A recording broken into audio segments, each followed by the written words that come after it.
Corey here with another podcast for Healing for Yarning here in beautiful Wiradjuri country up in Dubbo.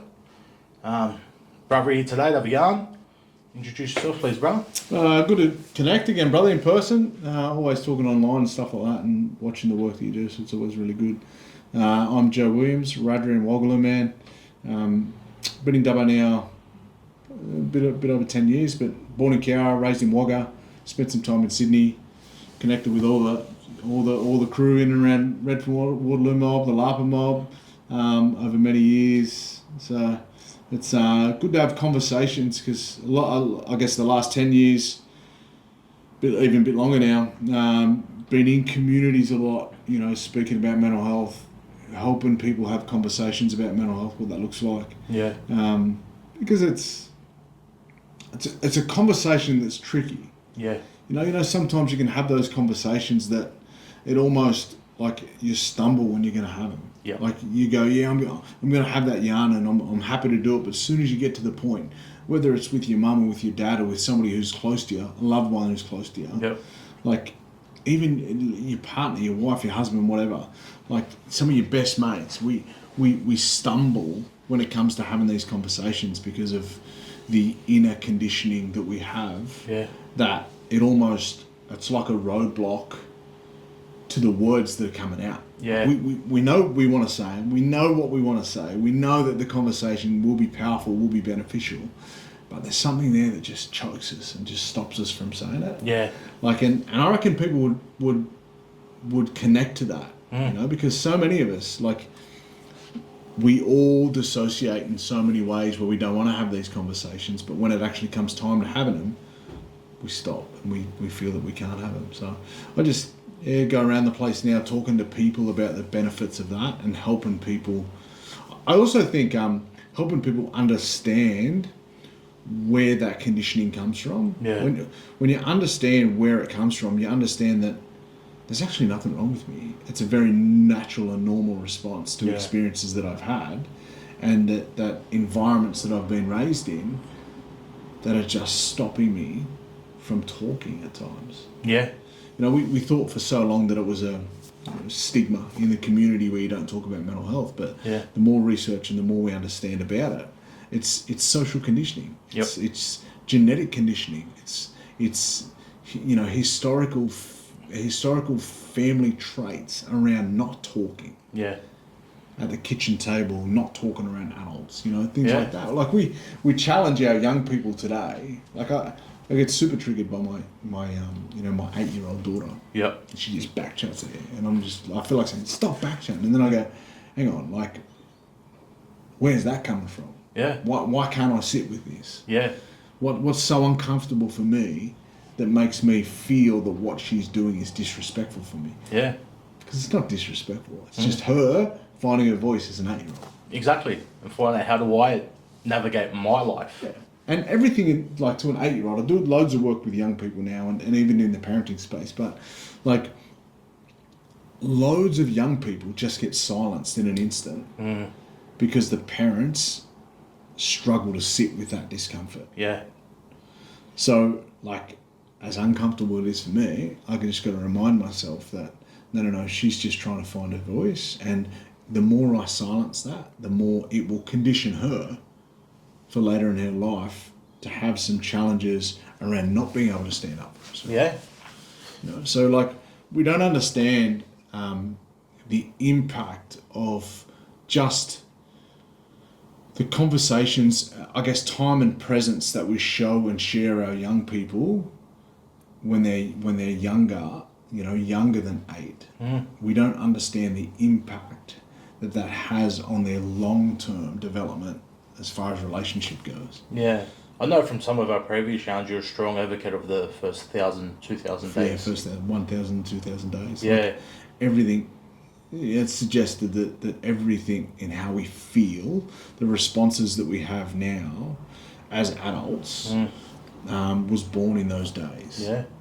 In the environments that helped shape us in those moments where we weren't allowed to talk, when we weren't allowed to be around adults, when we weren't allowed to do certain things, and then all of a sudden it jumps back up when we have kids, and they trigger us in these moments. Yeah. And then we go, these kids are disrespectful. But if we understand brain development, if we understand their actual development and how they're naturally progressing, what they're doing is completely natural. Yeah.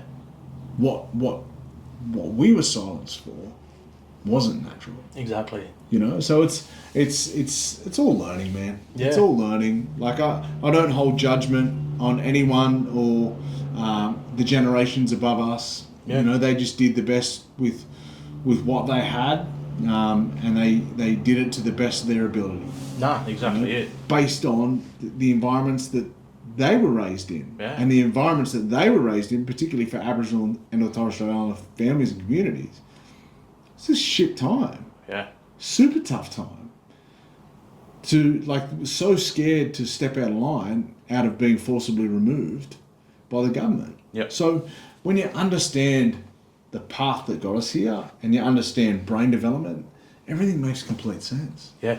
There's nothing wrong with the communities that are having the biggest challenges. There's nothing wrong with them.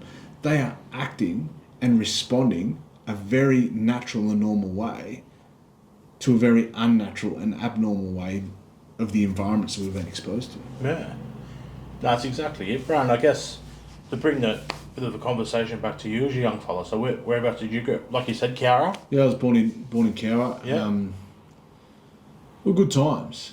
You know, good times. And again, super grateful for my upbringing. Yep. You know, again, like you think back and you reflect back and you know the years of work and study that I've done in and around these sort of, you can sort of, people can look and judge certain environments that I had, but like I'm super grateful. I didn't think or feel anything was not right. Yeah. You know, I felt that I was, you know, looked after and well fed and loved Yep. and warm and all those sort of things.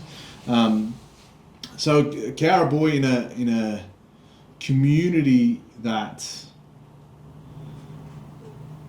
like a lot of small towns,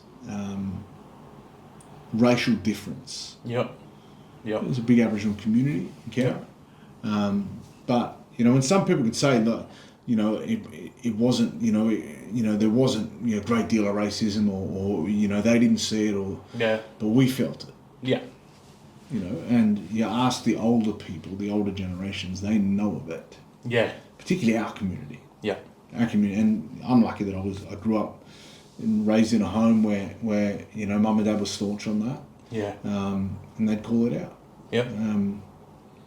So I think a lot of who I am now has got a lot to do with, you know, what I was raised in, as far as my, you know, my mum and my dad and my aunts and uncles and Yep. and you know, even, you know, my grandparents when they were around. So I'm super grateful for the things and experiences that I've had, man. Yeah. Really grateful. Yeah. You know, like you look at things when you're an adult, you know, like I'm only young, right? Youngish. I'm 42. It hurts me to even say that now, but like reality goes, like I'm probably closer to the end than I was to the start. Yeah. You know, that's reality Especially for our mob. for our mob, man. Yeah. Like it's so. A great Luke Combs lyric, talking about that is it the hourglass. It's like the something. What is that lyric? It's like the less we have, the faster that it goes. Yeah. You know, talking about time and talking Yeah. about experiences. I'm 42 and it's gone like that. Yeah. You know, so it's yeah, I'm super grateful for things and experiences and even environments that I've lived. As a person, I've lived enough for 3 people, with being a footy player and then a boxer and then the work that I do now, and Yeah. you know, I'm really grateful and I guess proud of the things that I've done. Lots of stuff that I'm not proud of too. Yeah. Like it's, you know, who I was as a person 20 years ago to who I am as a person now are just 2 completely different people. Yeah. And that comes with time and with growing and with, you know, social norms and also experiences now that you shudder that we had or did. You know. Yeah. I'm 20 years sober this year, Wow. and for me, like, my life changed when I got sober Yep. because it was like the blinkers come off, Yeah. and then you realise shitload of what I do was just running away from who I was. Yeah. I guess that culture, you talk about football. Football culture is so much built around alcohol and stuff. It's about on field for 80 minutes. You train during the week, but it's about the culture we build away from it, and it's generally based around alcohol, gambling, drugs. It's sad, isn't it? Yeah. Like, it's sad that, like, and again, I also understand that I'm within a minority as far as people that don't drink and or take drugs or Yeah. anything like that. So I understand that my views on life are very different to other people's. I get Yeah. it. But what I mean by it's sad is that we work hard. Like the old yarn was, you work hard, you party hard, sort of thing. Yeah. And it's like we work hard to get to a point or to a result, and then we just poison our bodies again. Like, it makes no sense. Yeah. And you look at what that poisoning is, it's just running away from this. Yeah. And a hell of a lot of the challenges that I've spoken openly and publicly about with me mentally and emotionally have been about silencing what I've called for so many years the enemy within. Yep. Running away from the noise, Yeah. running away from environments, running away from relationships, running away from ourselves. Yeah. Not being able to have the comfort to actually sit with who we are as a person, and that's the thing that I find sad. Yeah. Is that we're lucky enough to be exposed or to have this environment of rugby league where we get paid to do the things that we love, Yep. and then because we work so hard for so many months of the year, physically, like emotionally, it takes a toll of like what goes up must come down. Yeah. Again, I don't speak for everyone, but Yep. I can honestly see and understand the impacts of what goes on with elite sport now Yeah. around alcohol and drugs, because these kids just don't have the tools to be able to manage themselves. Like, again, I'll reserve some comments and stuff around things, but like I've worked with players that are in elite level sport, and they know how to set up a social media account, but they don't know how to post a letter at the post box Yeah. because everything gets done for them. Yeah. So, like, it's really sad that then we get to the end of this career that we love and that we love for so long, and there's a stack load of players that I'll work with on the end of their careers that just don't know who they are away from sport. Yeah. No life skills, no. They just don't know who they are. Yeah. They don't know. They look at themselves in the mirror and they were this for so long. Yeah. And now when they're not this anymore, when the manager's doing everything for you, when the people in the office is doing everything for you, Yep. when stuff's getting swept under the carpet or when stuff's getting, pushed to the side, Yeah. they don't know who they are. Yeah. Yeah. A sense of identity. I'm not the football player anymore. I'm not the soccer player. I'm not the basketball player. Who am I? Yeah. Like, so many people struggle with identity. Yeah. I'm not just talking about Aboriginal people. They're talking about identity as in who we are as an individual, right? Yep. Is that I've been a plumber for 30 years. All of a sudden, my plumbing job goes south, and then I don't know what to do next. Yeah. So they go, who am I now that I'm not a plumber? No, exactly right. Like, whether it's football, whether it's whatever sport or lifestyle it is. Yeah. We as a people, as human beings, we build this false sense of identity Yeah. around the things that we do, Yeah. the jobs that we have, Yep. rather than and we think that that's who we are Yes. without going, it's just a job. Exactly. Yeah, and exactly. it comes and goes. Yeah, and I only had this yarn this morning regarding that, and people do a lot of healing in a certain job or a certain way of life, and because that healing's been attached to that job or whatever they're doing, is their identity starts to become that job. It's not, and then if the organisation is doing something wrong, and you're saying to them, oh, that was wrong, they take it as a personal shot because that's part of their identity now. It's an interesting Like thing. so many, I guess, pockets of life, right? The people we work with, the people in our sports teams, the people, the executives or people who are running the show in the different walks of life that we do, they all form an identity because stack load of us, this generation, stack load of us don't know who we are. Yeah. Because of the environments that we've been exposed to as young people. Yeah. And then add in social media, and then the false identity of what that is. Like, who am I now that I'm not the mental health guy? Yeah. Yeah. You know, there's people who know me online as the guy who does the mental health stuff and the trauma stuff that didn't know that I was a footy player. Yeah. And then there's people who knew me as a footy player that don't know the work that I do now. Yeah.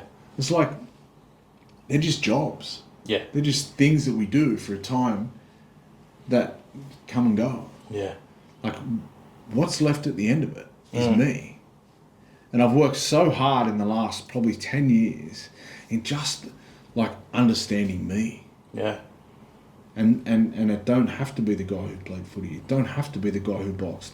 It don't have to be the guy who's written books. It don't have to be the guy who's a speaker. But like, the most important thing is that who am I inside the four walls and under the roof that I live? Like, if that's different in there to what it is outside, then I've got more work to do. Yeah. You know, I'm comfortable and conscious that every day I walk outside, that I want to be the same person to other people that I am to my kids and my family. Yeah. Because who are we if we're not that? You know, we're building these identities around these different things. Yeah.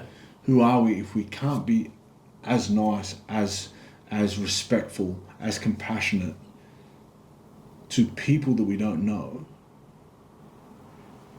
than people that we care most about?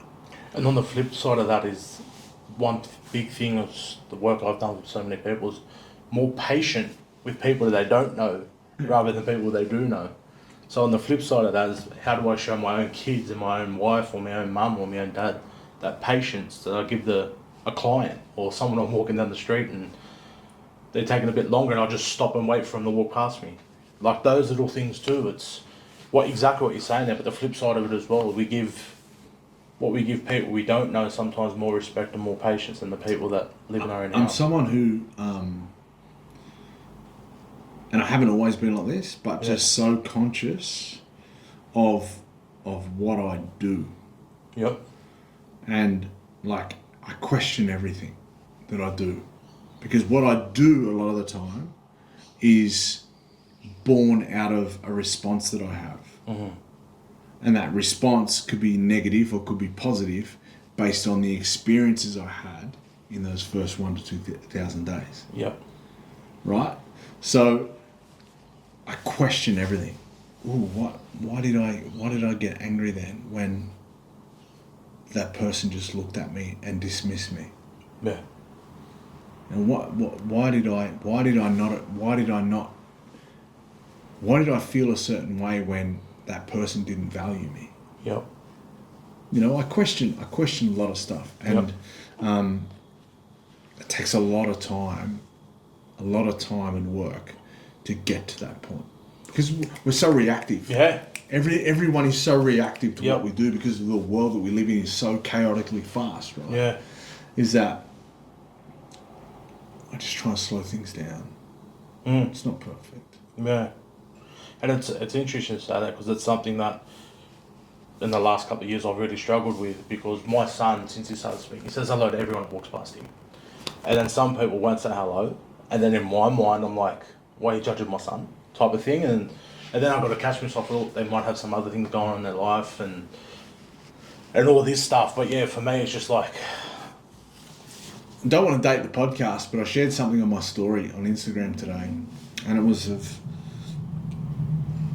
would be 1,000 people just walking across an intersection, yep, and they all had a little label on them. yep, Like, we have a check of it after this.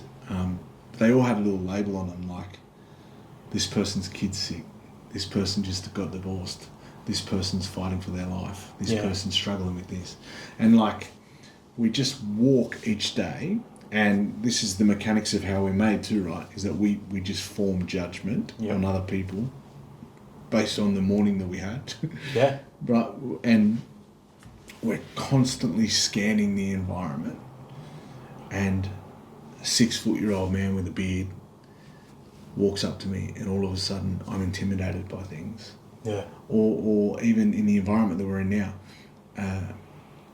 a man who walks up who looks like he's had a really tough day and a poor sleep, and maybe he's got dark skin, yep, and then we all of a sudden, within an instant, make a judgment. yeah, Like, those preconceived biases we need to question. mm, We need to question what it is and why it is. yeah. Why are we doing that? Like I always say, why do we do what we do? Yeah, Like, I'm a huge believer of the more we start to do that, the more compassion we'll start to have for other people. The more compassion we have for other people, the less judgment we'll have for people. yeah, Right? And then our world seems to slow down a bit, and we start to smile at each other a hell of a lot more. yeah. So, you know, growing up in Cowra, and then how long did you live in Cowra then? I lived in Cowra till we were 10, and the old man, playing bush footy, he had a year in a little place called Tumbarumba, just out near Wagga. And then that next year, so he was up there that year, and we stayed in Cowra. And then the next year, he played with Wagga Kangaroos, and that's when we moved to Wagga. And I do recall. I don't recall the exact conversations, but I do recall conversations around mum and dad, like saying many years later, of course, that it's ironic that we meet here in Dubbo, but mum and dad flipped a coin between Wagga and Dubbo Okay. as to where we go. And it was just about bigger town, Yep. more opportunity, all that.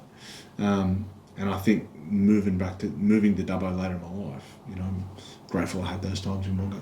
Yeah. Wagga was good. Yeah, I really enjoyed Wagga. Wagga was a good upbringing. I had a lot of good mates, a lot of mob there, which is cool.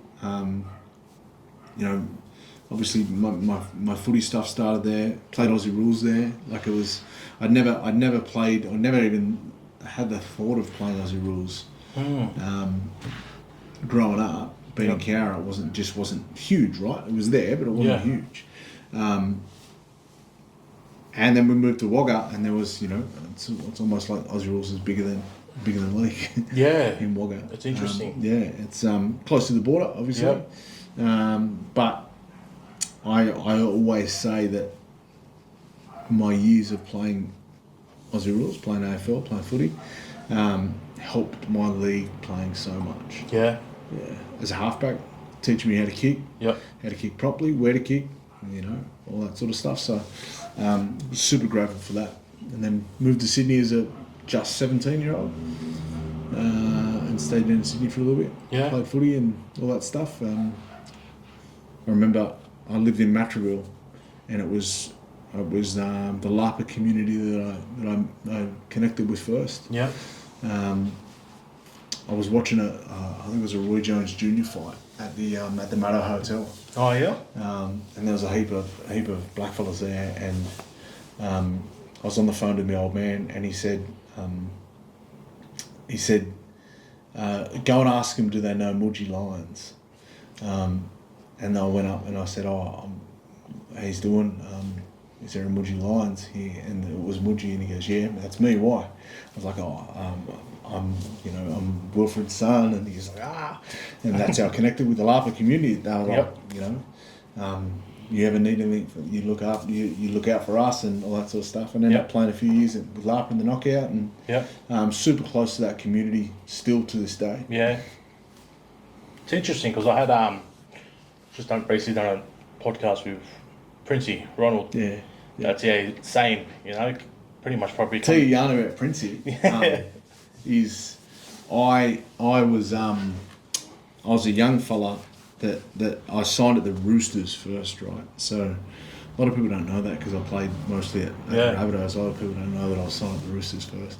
I always give it you have that bit of banter when it's Rabbitohs and Roosters, local derby, and I always give it to the Rabbitohs, Roosters fans, and Mark Beatson. He always writes me a message and say, "Don't forget where you started." So. But I was in the office at the footy office at the Roosters, and Princey was working on the at the front desk of the footy office, and he whistled out to me, and then I sort of looked up, and he goes, "Come here," and I went up there, and he goes, "You're Wilfred Williams' son, aren't you?" I was like, "Yeah."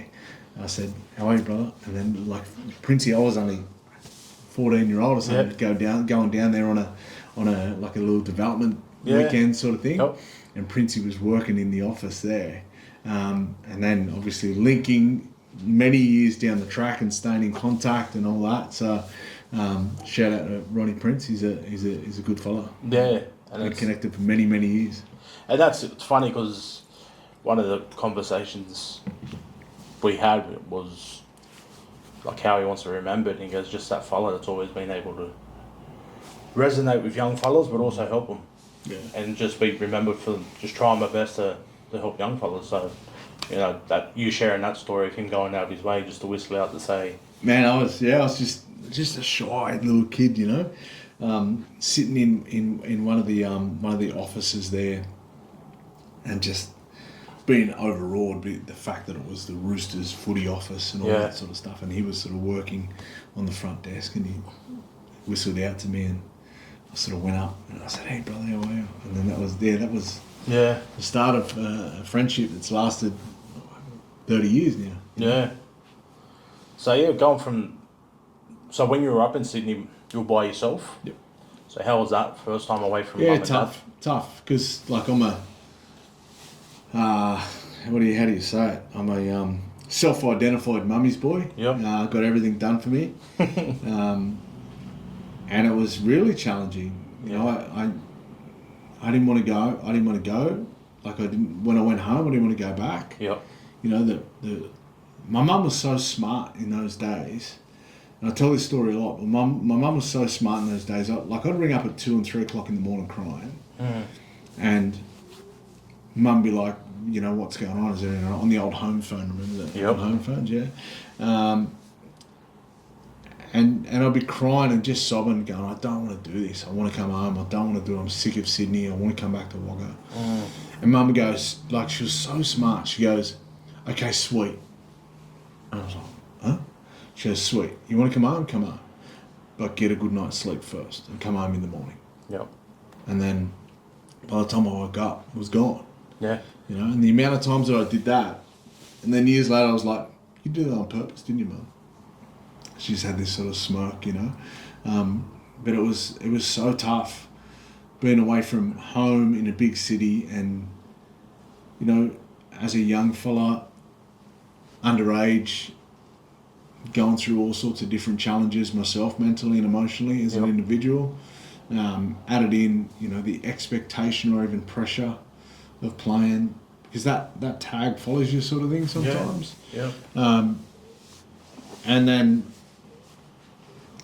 I remember I said it a lot, and I have said it to young fellas as well, who are going down from the bush to the city. I was like the moment I stopped loving footy was the moment it became a job to me. Yeah. And when it became a job, I lost it. I lost the love of it. Yeah. So it was like a chore. You had to go to, and that's not healthy. No. Right. So I think if young fellas can,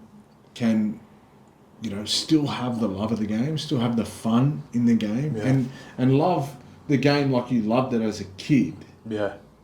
Right. Take all the external stuff away. And I'm not speaking for anyone else. This is my personal reflections, things that I've never said out loud. Yeah. Right. But the moment I lost the love of the game and it started becoming a job, it's too hard. Yeah. It's too hard. In a place where you don't like, in the city, Yep. it's hard, man. Yeah. It's hard. So, I spent a good 10 years down there, Yeah. and it took me 10 years to get used to it, and then I moved home. Yeah. So it's a real challenge, and I do understand that there's a hell of a lot more supports now, Yeah. with young people moving down from the bush. And I was speaking to some clubs on the weekend about some kids, and they say that we'd rather the kids stay at home in the bush rather than coming down too soon. Yeah. Sometimes it's beneficial, sometimes it's not. Yeah. For me, I went down and finished year 12 in Sydney. Yep. Hindsight, looking back, I probably should have stayed an extra year in the bush. Yep. Would have been an extra year of getting my bed made, getting my clothes, folded and ironed, and Yeah. getting food on my table. Yep. Where I just probably wasn't. I wasn't, as a 16, just turned 17-year-old kid, I probably wasn't emotionally ready Yeah. to go down there. And don't get me wrong, I was super grateful. I was living with Arthur Beetson, Yep. and I just didn't have the personal, emotional intelligence and or skills as a just 17-year-old Yeah. to navigate the city. Yeah. It took me many years to do that, and then comes alcohol and drugs and relationship breakdowns Yeah. and all sorts of stuff. So it's a tough juggle, man. Looking at, I guess, on you, coming from a country boy, I've grown up in the city my whole life, and it took me, many of my adult years to actually grasp what I wanted to do and how to use the cities to my advantage rather than being taken advantage by the city. Yeah. So it's, coming from a little country town into the big bright lights and all these different temptations, would have been... It's hard. You notice now, like, city kids struggle to go back to the bush. Yeah. The bush kids struggle to go to the city. Yeah. It's funny because it's just, I think it's how we're programmed as well. Like, the bush is really slow, and it takes you 10 minutes to get from one side of town to the other. Yes. And that's city sometimes with traffic. And city sometimes you gotta add in an hour and a half, right? If you want to go somewhere, So it's a big culture shock. Yeah. And when you don't have, you're brought up in this environment that you felt was a family, as in a country town. Your footy clubs are a family. Your different sports clubs are a family. Your schools are a family. Then you go down to city, and you might see these kids in school from 9 to 3 and never see them again. Those kids I went to school, I've never seen them again. Yep. But you're in the bush. You go to the school with the kids from 9 to 3. Then you might go to the footy session with them as well, footy training with them as well, and then you might move into the same workplace as them. Like, you know what I mean? Like, it's the connection that brings being in the bush. I think is just a hell of a lot healthier. Yeah. As far as how we've evolved as humans, as far as like the connection, the village, the community that we've always had. Yeah. I don't think it's healthy living in big cities where no one talks to each other. And it's programmed in. Yeah. To not talk. Yeah. Or not interact away from, work, school, football. It's very polarizing in that way as well. Like, you look at a lot of the football sides down there, they're very generally made up of one culture. You got Redfern All Blacks majority, all the black fellas play football. Go across the Maryville, big island population. There's no real, I might go to school with you, but I'm not going to play football with you on the weekend. Then we go back to that. We're separate. It's a real shame that like race and class has really separated and segregated people. Yep. And it's capitalism, really. Like, it's money. Yeah. The more money you got, the more accepted you feel. Yeah. But sometimes you mightn't have a dollar in your pocket and you feel at home. Yeah. Like, it's a challenge. It's a challenge. I just try and treat people. I don't care about money. I don't care about anything like that. Like prestige, achievements. I don't care about. I just care about trying to do the best I can now and make amends. Yeah. Make amends with things that I've done that have shaped who I am now. On that, shaping who you are, you become a father at a younger age when you're up in Sydney. How was that? Just 21. Like I Yeah. was just a kid myself. Yeah. How'd you navigate that? Like it's a really tough.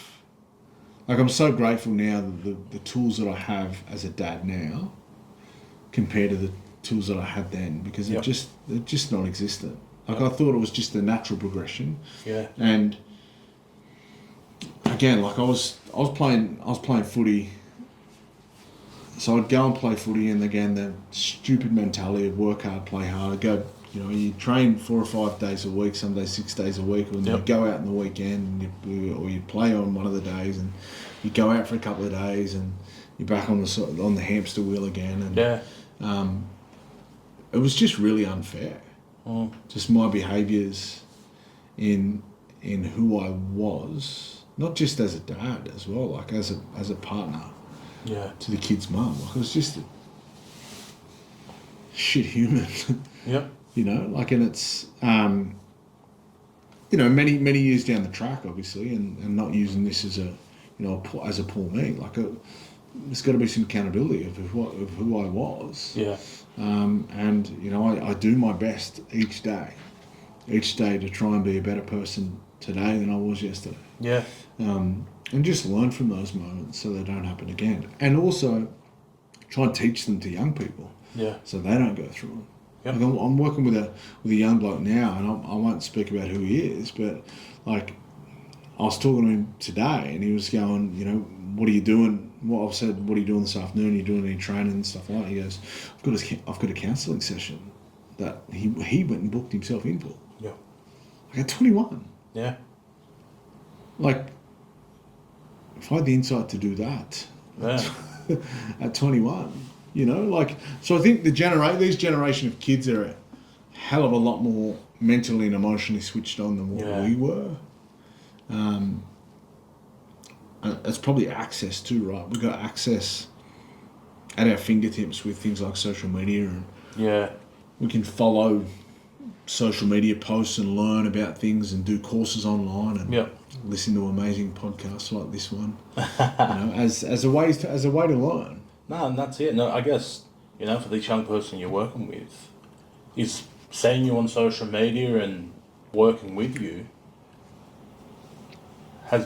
you've given them permission to say, oh, I can get counselling at 21. I think he's given himself permission. Yes. One, right? Yep. But it's about planting a seed so they can see it. Yeah. And that, like in the beginning, like when I started doing the work that I do around mental health, I copped a lot of backlash. Yeah. From figures in the professional space of what I was doing. Yep. And I was like, you can't just be a footy player and come out and talk about mental health, and it's dangerous. You're not qualified for those sort of things. Okay. And I'm like, it was before the lived experience conversation really was around. Like again, sign of the times, right? I started doing this back in 2014. Yep. So 12 years ago. And I always said, I don't claim to be everyone's answer, but I'm an experience that people can learn from. Yeah. And like, no, I wasn't trained. No, I didn't have all the answers, but I normalised what people were going through. Yeah. And a stack load of people would come up to me and go, Joe, you know what you're talking about with that stuff? I go through the exact same thing. Yeah. Like you've just voiced what I've been feeling all these years, but I've never been able to describe what it was. Yep. And then I'd say, all right, well, it's time to go and get some help. Yeah. So I always said that I was a conduit between the people and the professional. Yeah. Right, until I started to learn about it. Started to do my own work in this space. But again, it was just about normalising a conversation so people could feel safe and seen in the experiences that they were having. Exactly, yeah. And it's about being that person that people can go, oh, I seen you, you're playing football at the highest level. I didn't know you could experience this stuff. And they're going, because I thought it was just me down here trying to work 9 to 5 and grind. It's about seeing people going through it. You're just like, oh, okay, that's what I'm experiencing. Yeah. Sometimes, it's putting the words to something that you don't have any idea of what it is. Yeah, it's normalising what it is, right? Yeah. Is that sometimes we just, as I was talking about earlier, like we feel silenced. Yeah. We just don't have the words.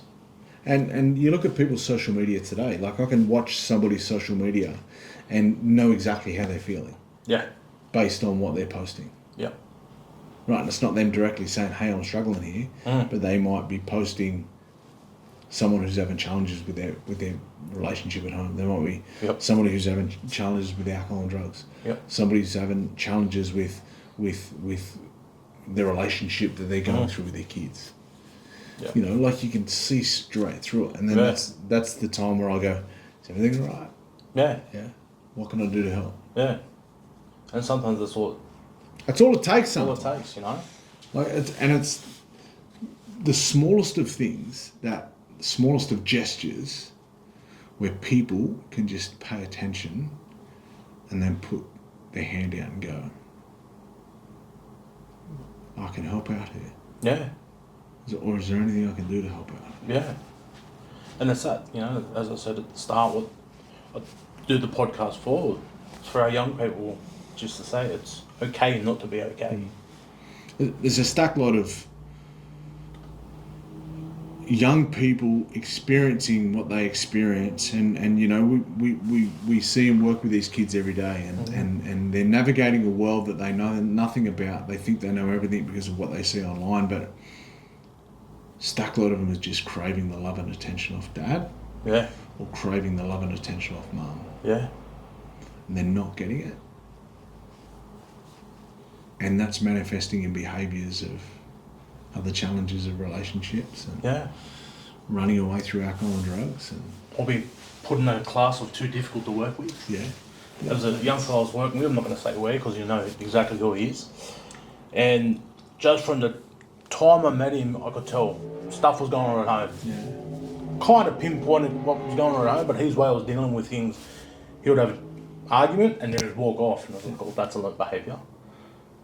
And then the next thing you'd be doing is, Unc, look at me doing this. Unc, watch me doing this. Okay, well, there's no attention. screaming for attention. Yeah, and then after working with a couple of days and talked to the teacher, like one of the teachers came out and goes, oh, he's been so much better. He's just been put in the too hard basket. No one works with him at the school. They just let him sit in the corner for the 9 till 3 o'clock. And it was like, it made me feel like shit. I was like, how?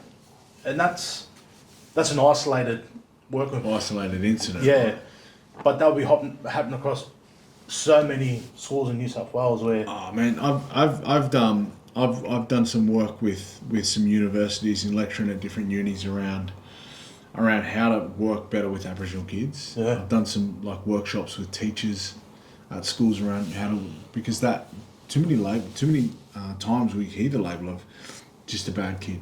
No one's just a bad kid. ADD, ADHD. Like they're not just bad kids. They're screaming environments. Yeah.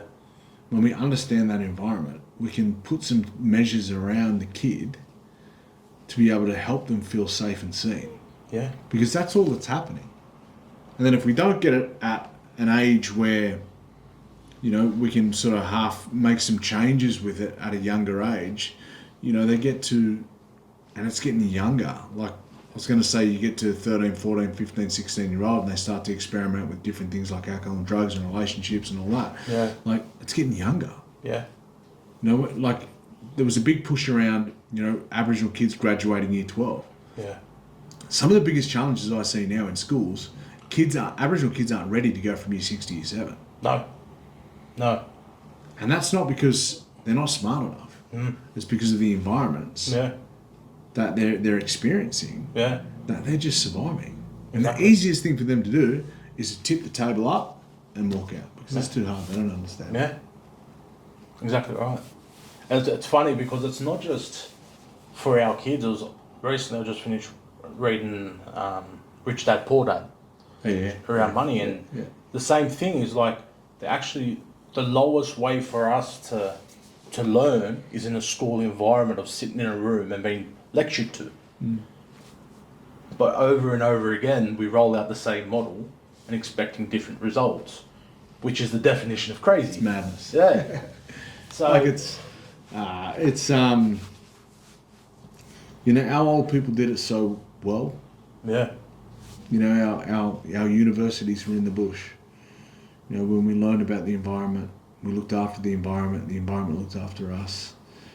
When all of our old stories around creation were embedded with values around taking care of self, others, and country. You know, where the old people didn't sit and lecture to us. You know, sit us all down and lecture at us. They sat us. We had conversations with each other, and the voice of the person was heard. You know, and we were raised by a village. yeah, You know, we just don't have that anymore. no. So going back to going from football to boxing and falling out of love with football, what was the catalyst for you? So I'm going to walk away from this. I was on the back of was 2008 season. I was at the Bulldogs, and it was just like I just wasn't enjoying it anymore. Yep. I had a real challenge with prescription drugs. Yep. A real challenge with it, and I just went.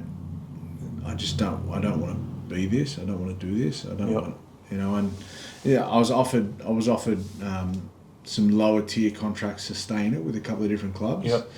And I remember the conversation I had with myself distinctly. Yep. I said, I've done it now. Yeah. Like, yeah, I can start again and tinker back with coming back through reserve grade, and there was an opportunity at one of the clubs where they didn't have a great deal of depth in the halves, and I could have quite possibly went on there, but Yeah. it was one of those things where I went, I've just had enough. Yeah. And I started doing some training with Johnny Lewis after having a coffee with him in Urco Yep. 12 months prior. Yep. Seeing him in a coffee shop, sorry, I didn't have the coffee with him. I saw him in the coffee shop. And then I started doing a little bit of work with him, and that's what just fell in love with boxing. I'd always loved boxing as a kid because my old man was a boxer, and I was always in the gyms, and just being in a boxing gym does something different here. Yeah. And I started training with Johnny, and then I'd always had a bad rap for someone who wasn't a hard trainer. Yeah. And I went from I think 82 kilos in September when I finished the season Yep. to my first fight at 68 kilos Wow. in November. Wow. So in a 2-3 month period, I dropped. I'm not good at maths. You do the maths. 14? Down from 82, 83 kilos down to 69, 68 kilos. Yeah, got 14 kilos. Yeah. Just through working hard and be passionate about it. I Fell in love. I just fell in love with it, mate. Like, I loved it. I loved going to the gym. I was living in Penrith still at the time because I was playing at Penrith, and I went to the Bulldogs, and we were still living in Penrith. Yep. So I was living in Penrith. I'd get up, I'd run at 5:30 in the morning. I'd do some road running on the. Because I'd always known that, like, fatigue makes cowards of us all. You know, you get tired. There's nowhere to hide in the ring. So I got up, and I had this routine. I'd run at 5:30 in the morning, get home, the kids would be ready, getting ready. We'd drop the kids off at daycare, get on the train, go in and catch. I was working at an organisation called NASCAR. Yep. In the city. Yep. And then I'd work there all day, and then I'd catch a train to Redfern and start training with Johnny at Redfern PCYC. Yep. And then I'd catch a train home and do it again. Yeah. And I just fell in love with that routine. Something Johnny Laws has done for many years is made people fall in love with boxing. Oh, he just makes you feel like you're invincible. I think he's just, and look, to go back to the football analogies, I think he's just the Wayne Bennett. You'd rather find out about the person than what your abilities are, Yeah, and then he'll work with that. Like, it's funny, like, you know, Johnny and I have been like connected now since, when was it, 2008? I had my first fight to now, and every time and so many people have said this over the years, like, you have a conversation with Johnny on the phone and you'll say, he'd say, goodbye, Joey, I love you, son. Be good to your mum. Yep. You know, things like that. Yeah. He's just a beautiful man, mate. Anyone who knows Johnny, sees him around the area, Yeah. knows that he just loves blackfellas. We often joke about that. Yeah. So Have a coffee with anyone, Johnny. oh, just a good man, Yeah. beautiful man, like old school values. Yeah. Good man. He's always been good to me. Yep. Yeah. So yeah, how long was you in the boxing game for? I had 3 fights under Johnny, and then I moved home to Wagga. Yep. I moved home to Wagga and started training there, and trained with a guy called Jeff Malcolm there, Flash Malcolm. Yep. For the boxing fans out there, had 100 professional wins. Wow. Flash, yeah, good man, and again, you know, helped me and taught me how to train hard. Yeah. And you know, my old man was helping out with me then as well. Yep. And then I moved back down to Sydney. And then I was training with Billy Hussain. Yep. Training with Billy Hussain. Then I moved back to the bush. Yep. I was training with Billy, and then I actually went over and played footy in France. Oh, okay. For a little bit. I went through some challenges with family separations. Yep. And things.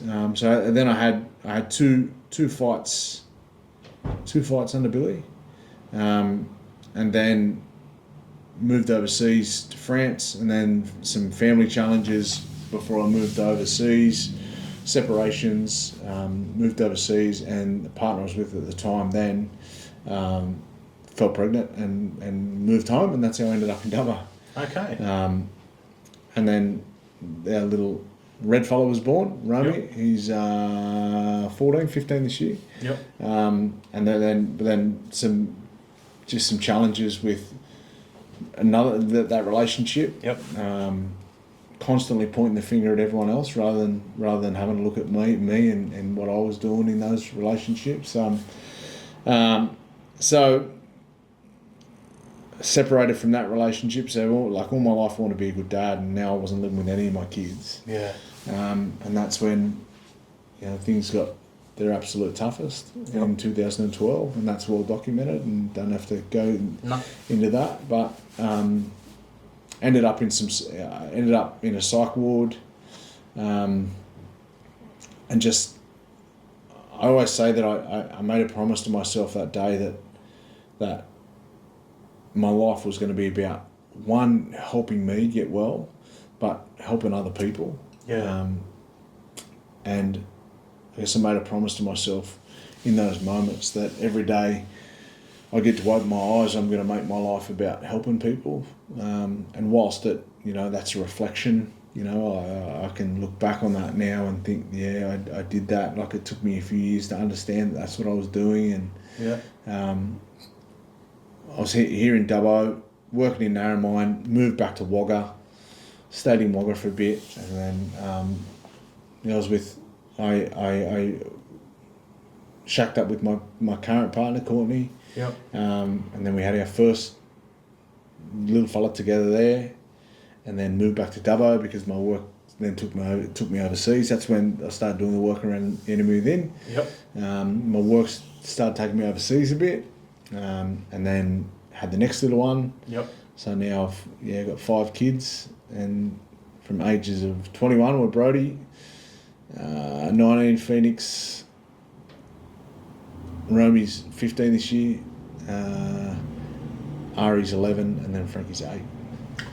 So the boss is 8. Don't remind me, mate. Don't remind me. Yeah. She knows it too. She knows it. Like, Brode goes, she gets away with everything, Dad. And I'm like, we do things differently now. But it's cool. Like, I always say that Brady Bunch is more than a movie. It's all the kids get along well, and the kids are all super close. I've pretty much got well, 3.5 of them live with me. Rome's at home, you know, probably more often than he's not now. Yep. I've got Brode and the 2 youngest, and then Romy's around home a fair bit. So four out of the 5 are with me, and then Phoenix is in Darwin with her mum. Yep. And she's cool up there. She does some good stuff up there, and growing into a beautiful young woman. Mad, bro. So when it's all said and done, and you're on the dreaming, what do you want to be remembered for? I reflected on this as you were saying it earlier. Is that when what's going to be written on the tombstone? You know, and I've said it always, like, I don't care about the things that I've done.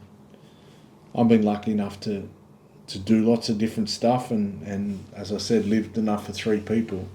When it's all said and done, I just wanted to say, here, Laser Bloke used to help people, and I've really set my life on helping the next person, because the more we help others, the more we give, the more then everyone gives. When we all give, we all receive.